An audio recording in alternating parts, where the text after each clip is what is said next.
Pakistani drama जानेसार episode 45 में हम आगे देखेंगे कि जब दुआ जो है हवेली से आ जाती है और वह फिर अपने मायके जाती है अपनी माँ से मिलने के लिए। वहीं पे फिर फिजा आ जाती है। फिजा को दुखी देखकर वह कहती है कि बात क्या है, बात तो बताओ। क्योंकि दुआ तो जानती है कि सरफराज उसका हस्बैंड है, लेकिन फिजा को नहीं पता होता है कि वो उसको जानती है। तो वह कहती है कि हमारे बीच में बहुत दूरियां हैं, आज तक नहीं मिटी। मैं ये सोच रही थी कि आज नहीं तो कल सब सही हो जाएगा, लेकिन सरफराज है कि सुधरने का नाम ही नहीं ले रहे हैं। तो वो कहती है कि आखिर में बात क्या हुई थी, बात बताओ। तो उसकी बहन फिजा कहती है कि जब शादी की पहली रात थी तभी तेरे बारे में पता चल गया था कि इसकी छोटी बहन ऐसे ऐसे भाग गई है घर से।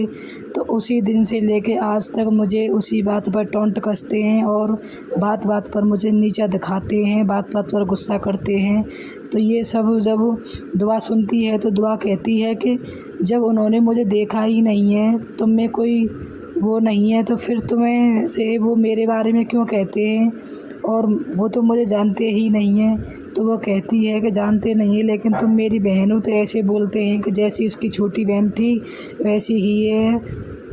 इधर क्या होता है कि सम्मुल जो है फिजा से कहती है कि मम्मी और भाई जो हैं सही कहते हैं, तुम जो लोगों को अपनी तरफ खींच लेती हो, और ऐसे ही तुमने खिजर को कर लिया है। खिजर की बातों से लगता है कि वो तुम्हें ज़्यादा पसंद करता है मुझसे ज़्यादा।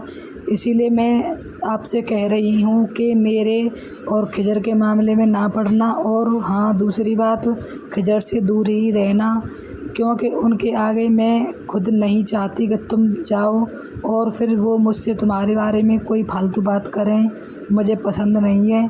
तो वो फिजा कहती है कि तुम बात कहाँ से कर रही हो और कैसी बात कर रही हो, मैं और खिजर भाई को मैं अपना भाई जैसा मानती हूँ। तो वह कहती है भाई जैसा मानती हो लेकिन भाई तो नहीं है।